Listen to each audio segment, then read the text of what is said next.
So yes, I'm going to talk about the 6-part radio series that I made over the last 2 years called Root and Branch. And it was broadcast on RTE Lyric FM in October and November of last year. It was funded by the Broadcasting Authority of Ireland. And you can listen back on the RTE Lyric FM website or wherever you get your podcasts. It's free and it's available on any of those apps that you have through which you normally listen to your podcasts. You'll have to look for the lyric feature and then Root and Branch. You mentioned about how we chose and which species we chose to do. Initially, I had proposed for a 9-part series and we had 9 different trees. We were refused funding, so we had to go back to the drawing board and we pared it back to make only 6 episodes. So we had to drop yew trees, which would have been wonderful, hawthorn trees. I don't remember what the other was, but anyway, we came up with 6 that were kind of broadly representative of Ireland's native trees. And really the whole series it's a call to action about Ireland's native trees. It's a celebration of their character, their personality, their strategy in life, and the whole cast of characters that live in, on, around them, and their character as depicted in song and in folklore. We have a tendency to celebrate humans and how humans have shaped history. So in history class and in our general theatre and culture, we celebrate human achievements, but we never really celebrate the trees or the plants or the animals that have shaped our landscape and shaped our world, really made our soils and everything else. So that's how this came about. There we go. We got some nice graphics done for the series. And you can see there we have Hazel, holly, ash, what else? We have willow and oak. And this is Brían Mc Gloinn and myself giggling there in a woodland for some press shots at the end of it. Brían is one half of the folk duo called Ye Vagabonds, and he's an amazing maestro of music, plays about a dozen instruments, and also has studied radio and radio production. And Brían and I had many conversations where he's quizzing me about different aspects of the ecology of Irish trees. And I was always responding and always really interested in his take as well through his knowledge of folk music and song and traditional music in Ireland. So that's how this came about. It seemed like a real no-brainer for us to team up and make this, and it was just the 2 of us in this case. So I produced, we both researched, we both presented. Brían did all the editing and special music compositions and score. So we multitasked, and that the whole series was made by the 2 of us, which was, as you can see, a joy. We got on pretty well. In terms of the context of Ireland and trees, now many of you may already know this, but Ireland has just under 11% of our land cover is wooded, is under forestry, and about half of that is in public ownership. But of so we've the lowest tree cover in Europe, bar Malta, and that's quite shocking for a land, an island that the natural climax vegetation of Ireland is woodland, with the exception of peat bogs and lakes, and a few other habitats like sand dunes or places. Most of our land would strive to be a woodland. And now we have this just over 10% or just under 11%. And of that, 70% is conifer species. We have one species, the Sitka spruce, which makes up 51% of our forested area. One species that comes from the Pacific coast of North America. and lodgepole pine makes up another 9.6%. And then we contrast that with the highest category, or the most populous category of our native trees, and that's birch, and that's at about 7%. And under the National Forest Inventory, which classifies and categorizes how much of Ireland's land area is wooded, is under trees, the most common broadleaf species is OSL, and that means other short-lived species. So that includes birch and hazel and willow, and most of these trees that we're talking about, it's kind of scrubby stuff that occupies the fringe of the conifer plantations, or the required percentage of broadleaf mix. I guess my point being, we do not have enough woodlands, and the woodlands that we do have are made up of rows of plantation conifers. And as a result, we're completely lacking in the familiarity with our native trees. I'm always surprised how many of my friends don't know oak and ash and hawthorn and hazel. And, you know, we really have lost our fluency with our native trees. And it's strange to me that an interest in trees has become a niche curiosity. So this series was really all about a love of trees, sharing my love of trees and their value, their characteristics, their ecology, and the folklore and the music and the traditional uses as well. So we began with birch trees, and this was the obvious first one to begin the series with, because birch is all about beginnings. It's a pioneering tree. Birch has the ability it has these very, very tiny pollen, wind carried pollen, and these very, very tiny seeds which travel quite far, and it's very good at colonizing new ground, especially in harsh environments. So wet, acidic, boggy ground, you'll find birch growing in very exposed locations. Birch manages to do all right. I wanted to know more about the physiology of birch and how it's adapted to be a pioneering species. So we went and talked to Michael O'Connell here, who is a paleobotanist in NUIG, that's National University of Ireland in Galway. And Michael is wonderful in his knowledge of the minute details of pollen and how the pollen disperses and how the seeds grow and disperse, how it grows so fast. Birch is a really quick growing species, even in the most harsh environments. So birch trees were, along with this, they were the first trees, or among the first trees, to colonize Ireland after the retreat of the ice sheets. We're talking 10 or 11,000 years ago. It would have been birch that came along and took root, and I guess was the beginning of making our soils in Ireland that we now depend on so much. If you listen into that episode about birch, you'll hear all about that detail. We then spoke to, that's back. So we then went and spoke to Brían Mc Gloinn, who's a professor emeritus of Irish folklore. And it was really interesting to find out the associations of birch in our folklore, because it's all about youth and romance. So again, it's about beginnings. And with every tree that we covered, I was fascinated to find that the reflection of the character of that tree and how it's depicted or used, what it symbolizes in song mostly and in folklore, is really consistent with the ecology of that tree.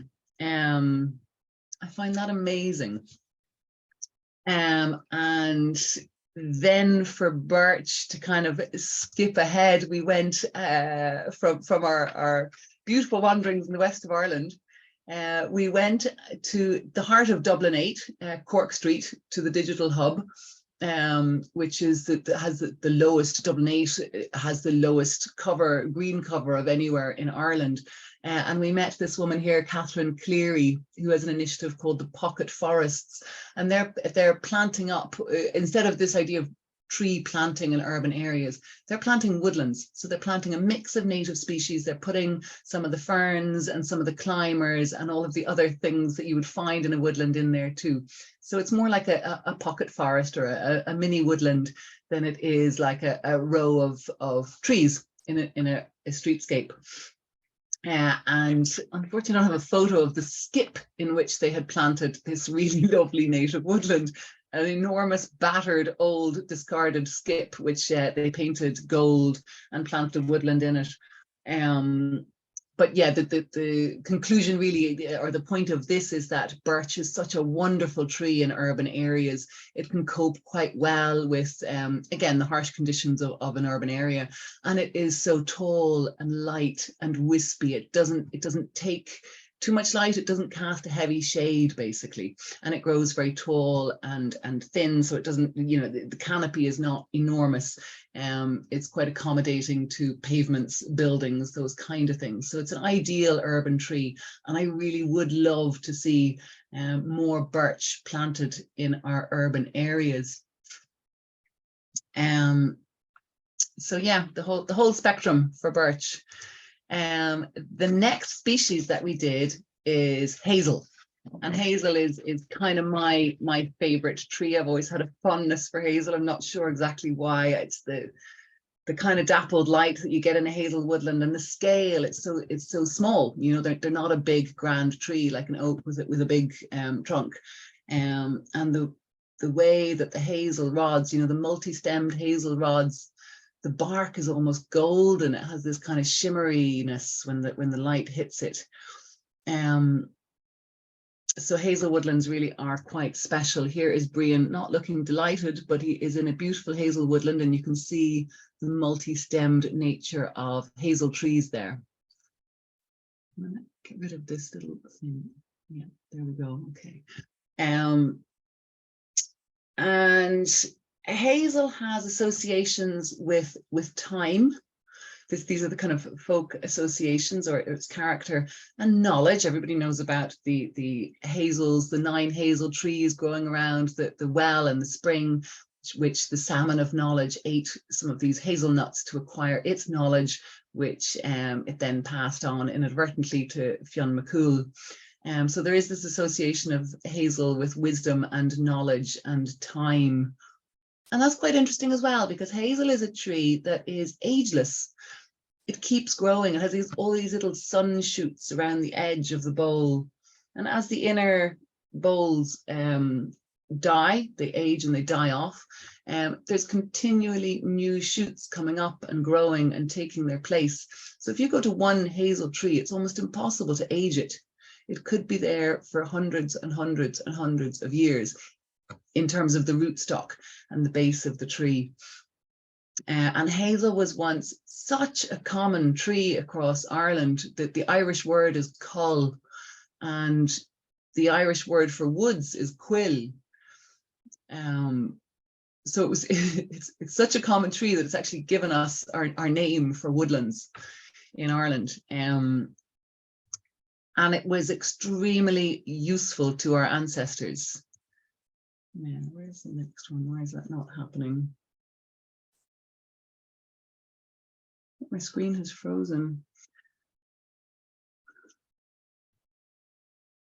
I don't know why my screen isn't moving on now, but it was also very, very useful. Try stopping to share and then reshare. Maybe that sometimes works.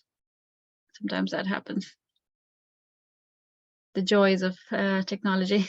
Oh, there we go. There's the next one.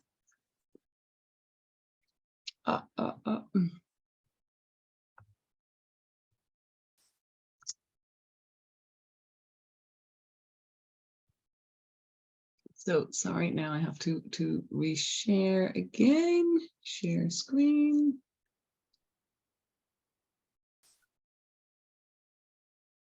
Now, my apologies for this. No problem.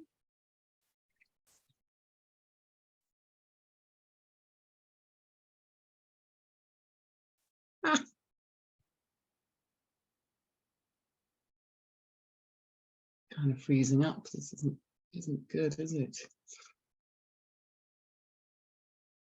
A little bit slow. So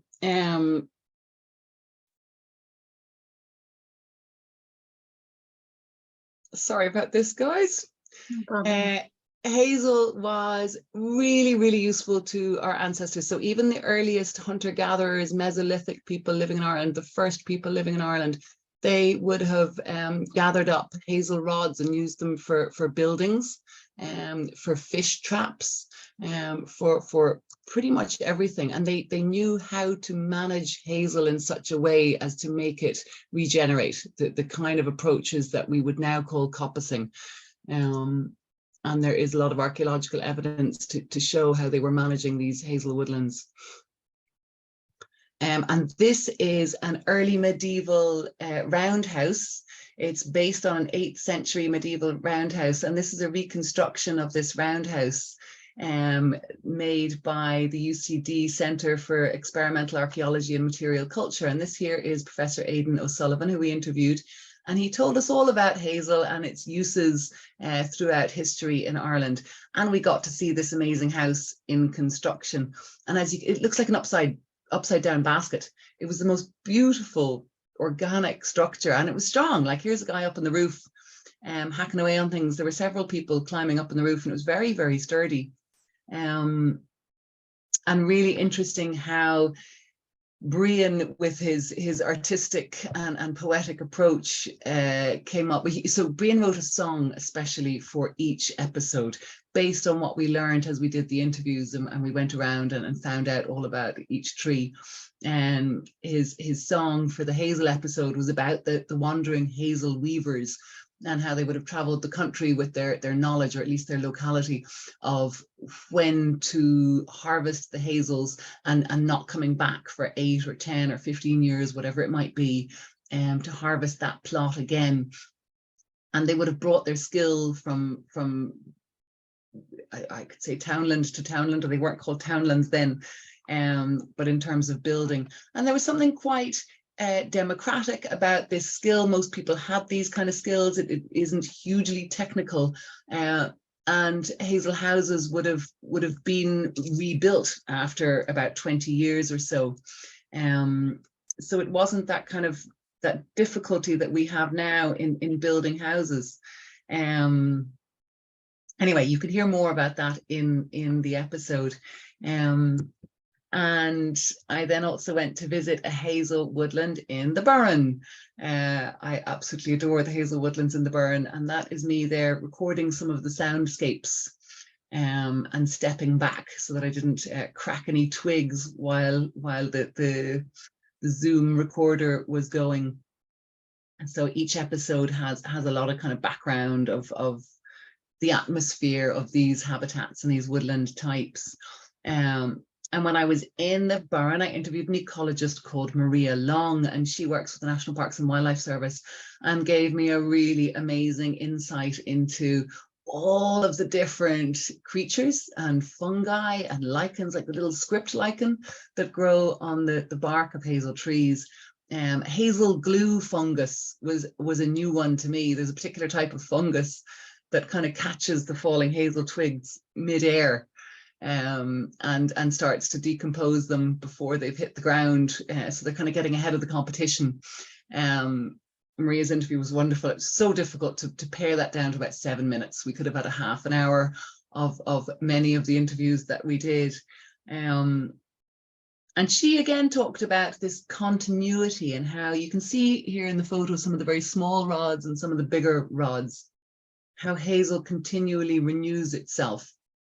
And again, you know, it's effectively the same things that the people talking about folklore are telling us about, like Rianach and the research that Brían had done. So I found that fascinating, that the scientific ecologists are coming at it. Their conclusions about the character of this tree is effectively the same as what we're seeing in folklore. Hazel has so many species associated with it. One of the things that I liked Maria talking about was the amount of wood mice, because you've got all these little hazelnuts, obviously, and then how that's such a wonderful habitat for long-eared owls. And I know the only time I've ever seen long-eared owls was in the Burren near Hazel Woodland at dusk, obviously. But these are just really amazing habitats, these hazel woodlands and hazel trees. And they go completely unrecognized in terms of their value today. So we need to reassess that. The third episode was about holly. Funnily enough, that the characteristic of holly that came out to us was resistance, and this episode resisted being made. We had endless challenges in setting up interviewees, and just the whole thing, everything technologically went wrong. So yeah, holly was all about resistance. It has this waxy coating on its leaves, and that's to stop the loss of water. And that's why holly is so good at not drying out, and it keeps its leaves right through the winter. It can grow in very harsh environments. So you can see holly often growing on a cliff face up the top of a mountain, and a wee holly tree will do just fine there.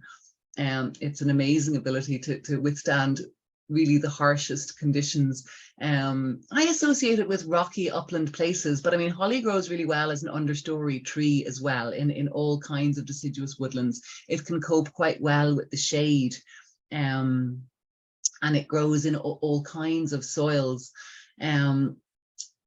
And the fact that it doesn't lose its leaves each year, it holds on to them for between 5 and 7 years. And it's saving the energy of having to regrow these tough waxy leaves each year. But that's about the character that's come through in folklore, is kind of resistance and resilience and persistence through the dark winter. And of course, we all know that we've got holly bushes and holly association with winter, and that's kind of holding through the most difficult time of the year. Yeah, holly leaves were fed to cattle. They didn't tend to take the very spiky leaves. They would take the smoother leaves from higher up in the tree. Next time you see a holly tree, observe how the spiky leaves tend to be down low within the kind of grazing height, nibbling height of cattle or deer, and the upper leaves tend to be quite smooth. And we interviewed Dr. Nolene Smith in the Botanic Gardens, and she's also UCD horticulture, and she told us again a lot about the physiology of holly trees. And it is quite a fascinating tree. Like, there are separate male and female trees, which for most of our deciduous trees we don't have. But holly has male trees and female trees, and both flower in the spring, but only the female develops the red holly berries. And that's why there can be a bit of an issue over conservation when there's over harvesting for winter decorations, because the female trees in the area kind of get annihilated. But yeah, holly is a lovely one, but I've only got the one slide for it. And the next one that we did, the third episode, was all about willow trees. And again, willow trees are so overlooked.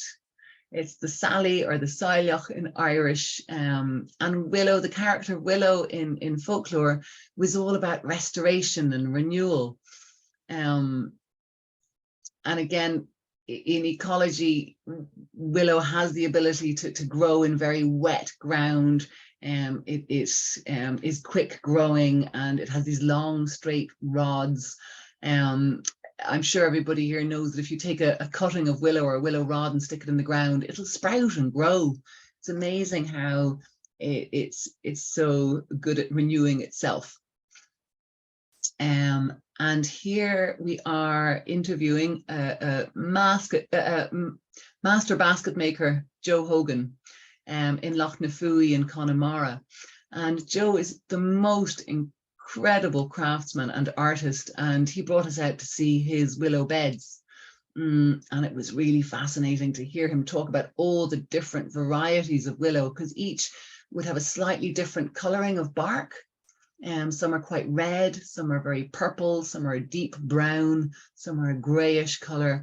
And he would grow in most Sally gardens traditionally. There would have been Sally gardens in every townland in Ireland. There would have been, often in many homesteads would have had Sally gardens, but each townland would have had Sally gardens from which they harvested their willow. Funnily enough, they would harvest it after the first full moon in November.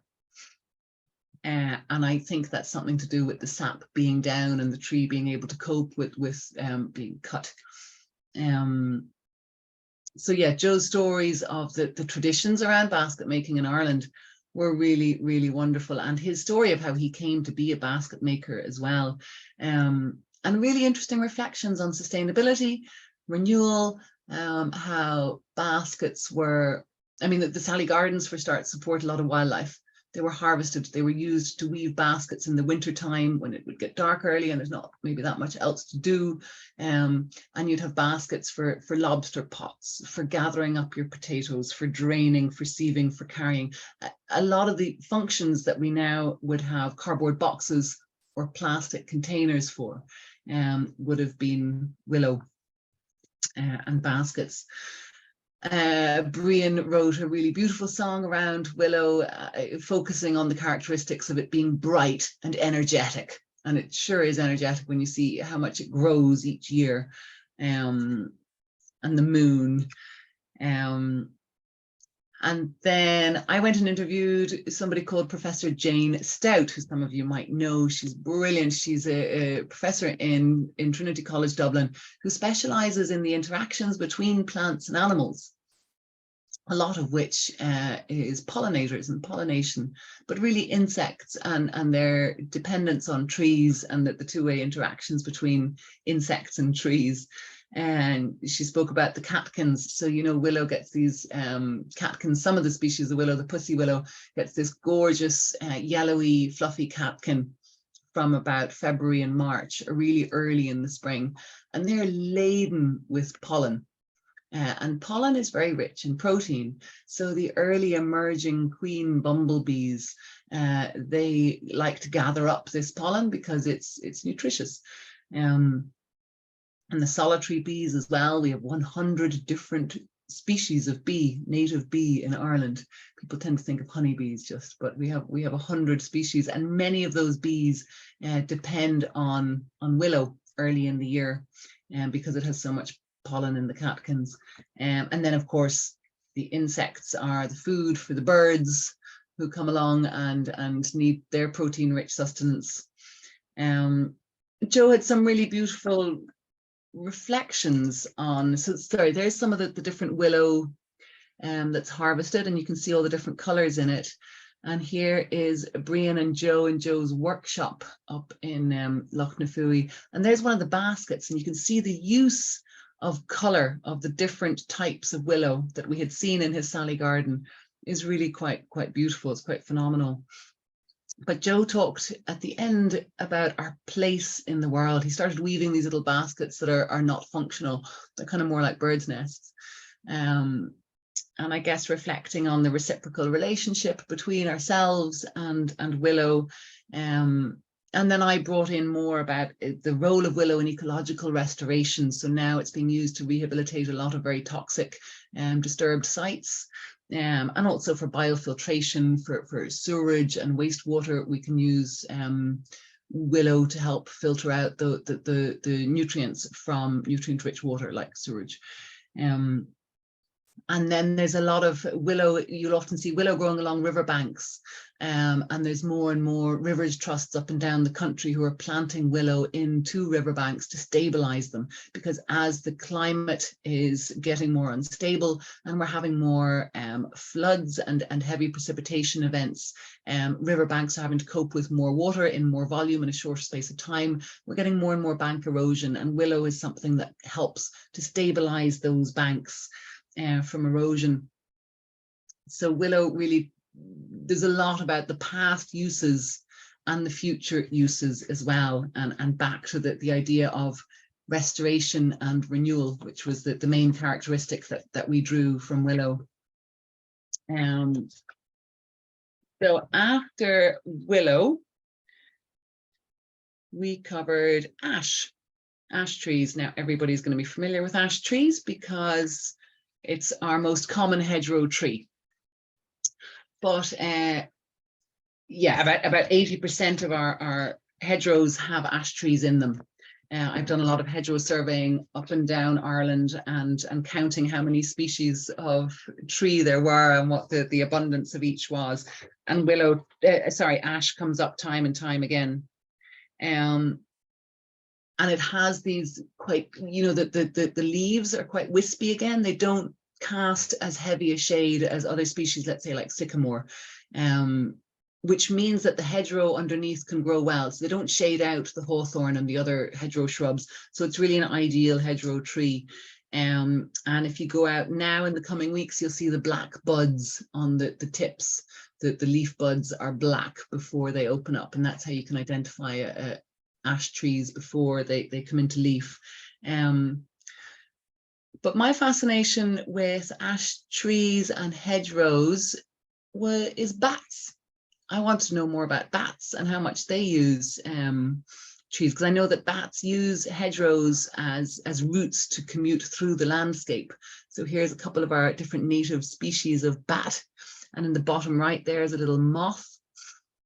There's also a honeysuckle flower, because honeysuckle tends to emit its scent most strongly at dusk to draw in the moths that pollinate it. So this in turn draws in the bats. So there's these whole ecosystems. Again, listen to the programs, and we do go into the ecosystems and the complexity of the interactions.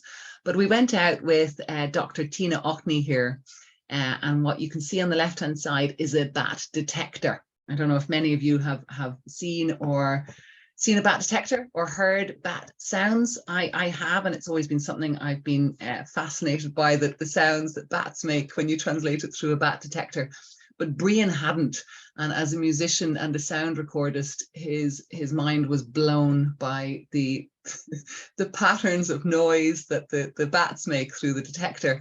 And we had great fun there recording with Brían and Tina, and capturing some of those sounds. And then it was a week or two later that Brían had asked a friend of his, Matthew Jacobson, who's an amazing jazz percussionist, and he said, oh, listen, you never believe this, here's these bat sounds, and he played the bat sounds to him. And this guy, Matthew Jacobson, ended up doing, I guess, a jazz percussion interpretation of the bat sounds, of the echolocation sounds. So we've included lots of that. He did that for us for the episode, and that's, I think, the highlight for me of all 6 episodes, was this percussive interpretation of the sounds that bats make. So yeah, we have lots about bats in the episode on ash. And Brían then wrote a song called the Queen of the Wood, because there's an association with ash trees and Queen Maeve. And then, of course, the other thing about ash is hurleys and hurley making. We all know this is, we need ash to make our hurleys with.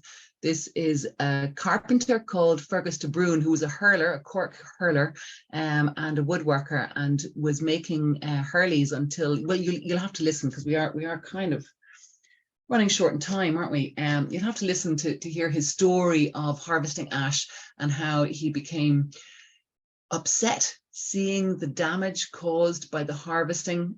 So he now has his very own approach in Cork to harvesting ash, tree by tree, and keeping a continual cover within the woodland, and makes furniture. Has stopped making hurleys altogether because you need the butt of the tree.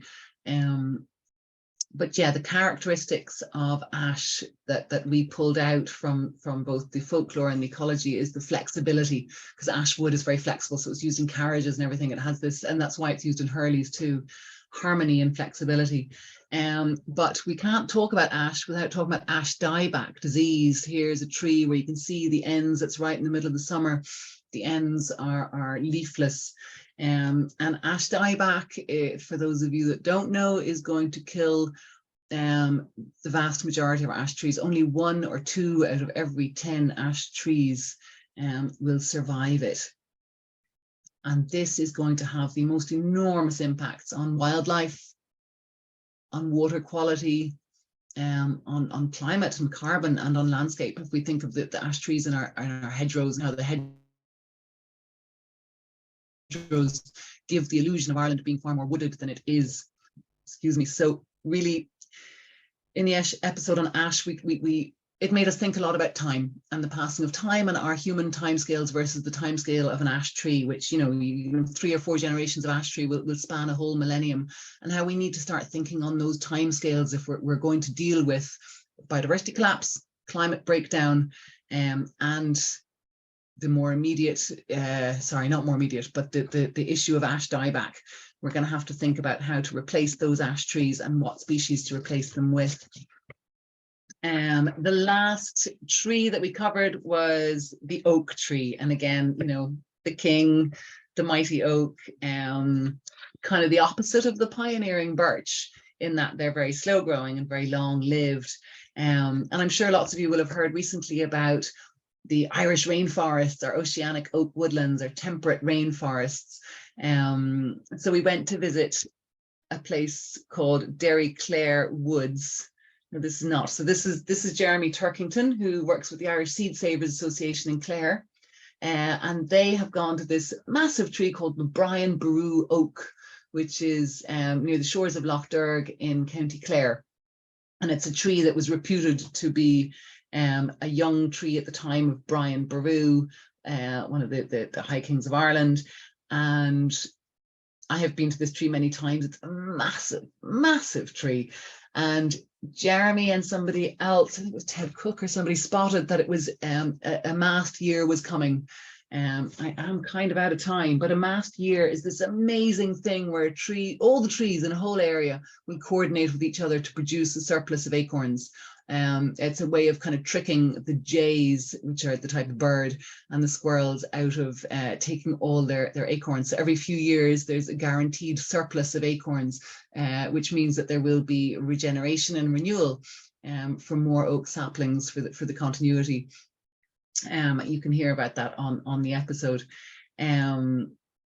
But what the Seed Savers did was they went and collected up a lot of these acorns, and they've grown them into saplings, and they had an application process where people, community groups and schools would apply, and they would be given one of these saplings, specifically not private gardens. They have to be places where there was a time span, a continuity in terms of long time spans, where this tree was actually had a good chance of growing to maturity. So yeah, Jeremy was fascinating. We also, that's us trekking into a place called Derry Clare Woods in Connemara, which is one of these oceanic rainforests, these temperate oak rainforests. We hadn't realized it would be about an hour and a half walk in with all of our equipment. But we went there with Lenny Antonelli, and we heard all about all the mycorrhiza and the soil organisms and the mammals and the birds and the eagles and the butterflies and the screeching jays and the whole complex layers of life and interactions in an oak woodland. Yeah, I should probably kind of stop talking. I guess that the kind of that's Brían and myself in Derry Clare Woods, having been very relieved to find it after an hour and a half of trekking, and having another interview lined up that afternoon. Yeah, the fun.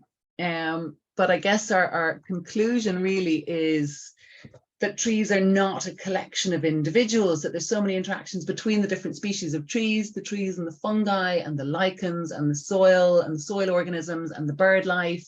And, you know, from jays spreading the seeds of the trees to the ability of trees to communicate with each other across long distances, even for the oak, even something, you know, quite everyday, like knowing when a mast year to have this. It's not that it's every 7 years, every 6 years. They're irregular. They're specifically timed to be irregular, to take the squirrels and the jays by surprise, so their populations don't adapt. But yeah, interdependent communities of trees.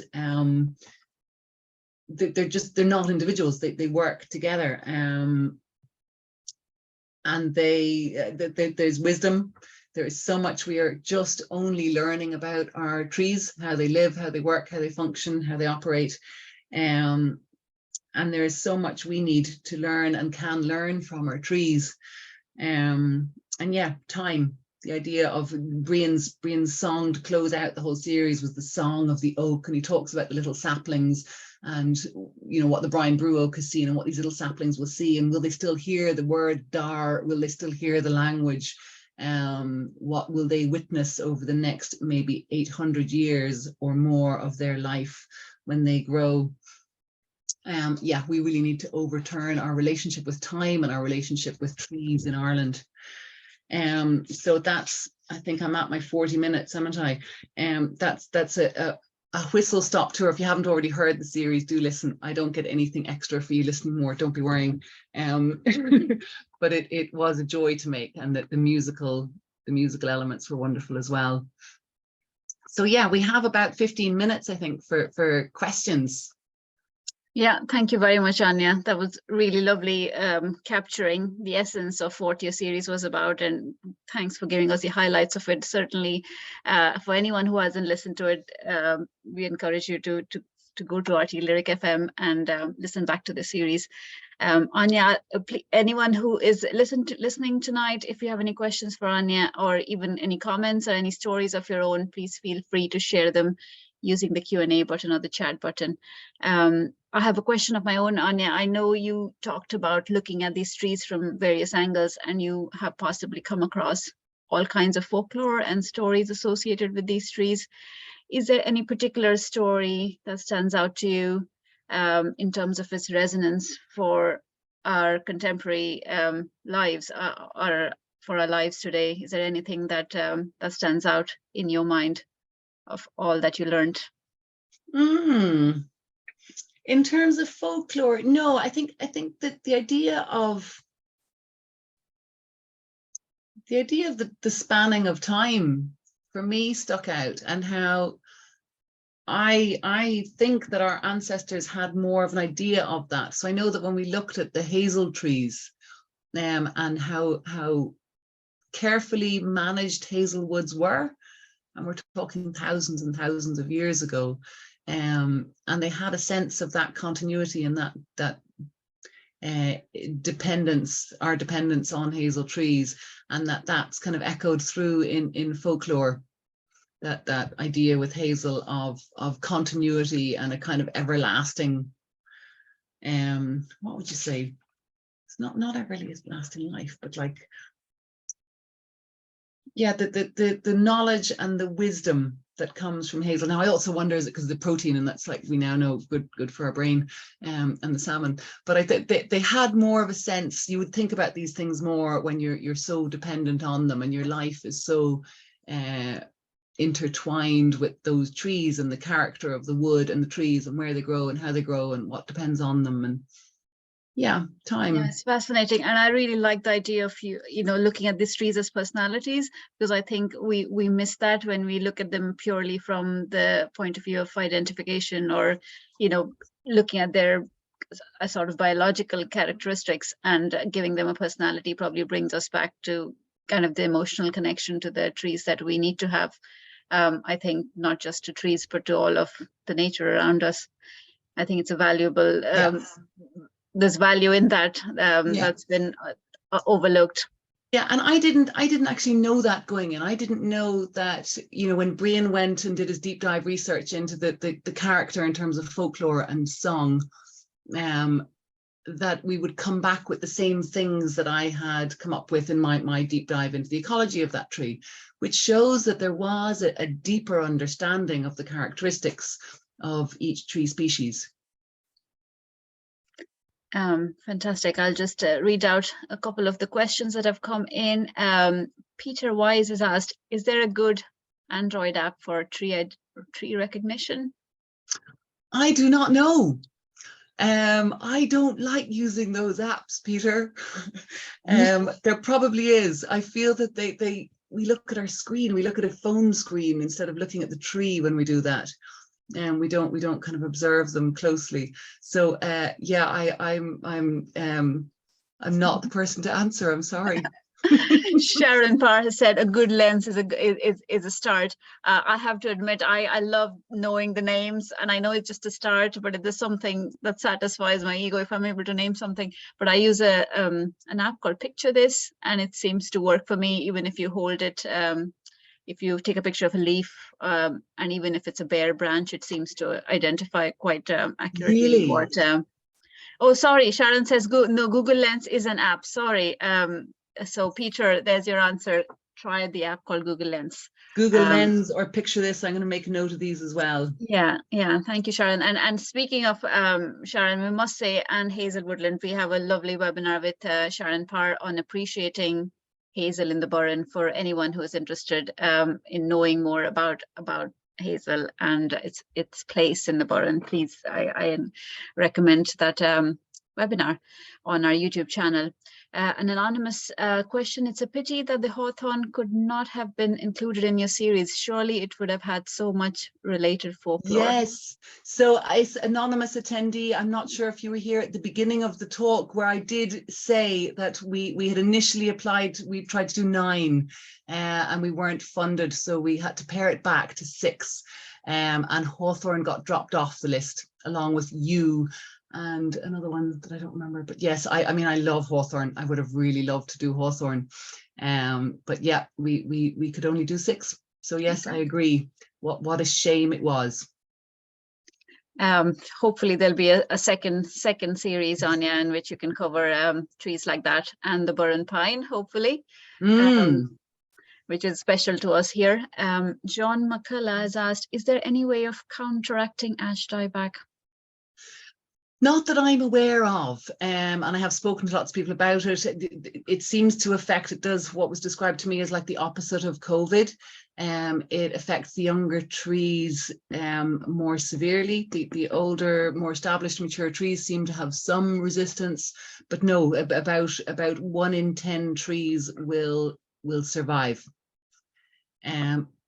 which is just so huge in terms of the impacts that is going to have on wildlife and on everything else. Like I said, I think the idea is that we select some that have some kind of resilience and then grow those on in nurseries and try and recruit the next generation of ash trees from those that have some resilience. And I think also it's very important to start planting in other trees, and that it's not just all sycamore and beech, because neither sycamore nor beech are native, and they both cast a very heavy shade in our hedgerows, so they would shade out the shrubs like the hawthorn that grow beneath them. So we need to look at having more diversity of native broadleaf species to replace the ash that we're going to lose. And Anja, is there anyone involved in that kind of a project on ash trees? I know that National Parks and Wildlife Service and the Forest Service are doing something about it, and yeah, I'm not up to speed on exactly what is being done, but there are people who are somewhat on the job. Okay, very good. Noreen Ramsey says, I spent time in Derry Clare Wood last year, magical place and well worth the long walk in. Thank you for highlighting the importance of trees which are taken for granted, like Willow and Hazel. Thanks, Noreen, for your comment. One more question from Tony Carey. How can we get more trees into our cities? Yeah, well, have a look at this. The pocket forests. They have a website and a presence on social media, because they're doing a lot with school groups, community groups, secondary schools, in setting up nurseries and small woodlands. So it's more than just street trees. It's the idea of having a small pocket of a woodland ecosystem in cities. There is so much to be done to have more trees in urban areas.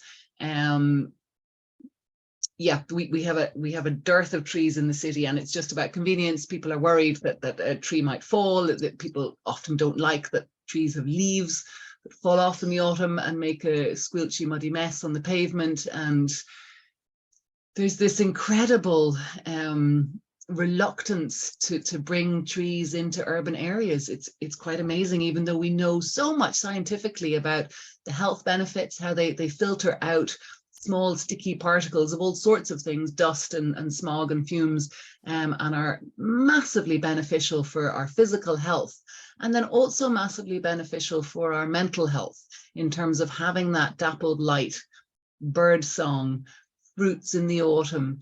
The spring growth ties us into the seeing the seasons in a grey concrete urban environment. Trees are massively important, and I've recently looked into some of the tree strategies and biodiversity plans in local authorities and in Dublin City Council in particular, and there is not nearly enough being done to renew the trees that are there when they're harvested. And I've been trying for 3 years to get a patch of trees planted up on this huge, vast, empty area of concrete in my neighbourhood. There's now about 30 of us, and we're hassling the local TDs to try and get a proper planting plan for the neighbourhood.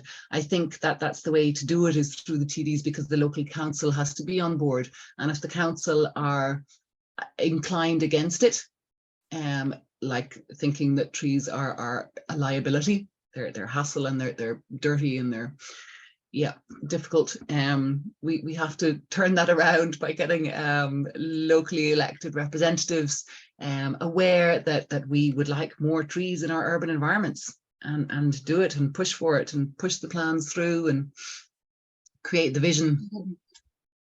Absolutely. Margaret Campbell has asked, what is the name of the podcast? So Anja, if you don't mind just telling people again how they can access your series. So the series, it was made for RTE Lyric FM. So it's one of the RTE radio stations called Lyric FM. And it's available to listen back on the RTE Lyric FM website. And it's also podcastable through anywhere you get your podcasts. So everybody has a different approach to getting their podcast. It might be through Spotify or a podcast app on your phone. If you look up the Lyric feature, Root and Branch, the series will come up there. Very good. Excellent. So RTE Lyric feature, Root and Branch. Yeah, That's, Lyric feature, Root and Branch. So put it in, and there's many different ways to listen. Very good. Excellent. That was really good questions and fantastic answers. If anyone has any questions, we have a few more minutes while Anja is here, or if you want to type them, she might type the answer back, or I might, but there's only a couple of minutes left. But if there isn't, thank you so much, Anja. Is there any bits that you wish to do in the future around trees? Is there any creative work that you would love to do? Yes, loads. Don't know where to start. Yeah, I would like to do more. We're hoping to do actually a follow-up series looking at birds, so looking at 6 native bird species, and again the crossover similarly between folklore and music and song and ecology. So we'll see if we can do that. I also have a book coming out on the 9th of March. I've written a book called Wild Embrace. And that has been announced recently, and it's going to be published 9th of March. Is that less than a month away? And there's quite a lot about the history of the Irish landscape and different types of trees, and I will, a lot of the things that I've touched on today I go into in more depth in that book. So yeah, you can look out for that as of March. Just Wild Embrace. Wild Embrace. That sounds wonderful. Congratulations, Anja. That's looking forward to that book. Hopefully, maybe we'll have you back to talk about that book at some stage. But good luck with it, and thank you everyone for joining. Niamh says thank you so much. Wonderful stuff. So lots of compliments to you, Anja, and thanks for taking the time.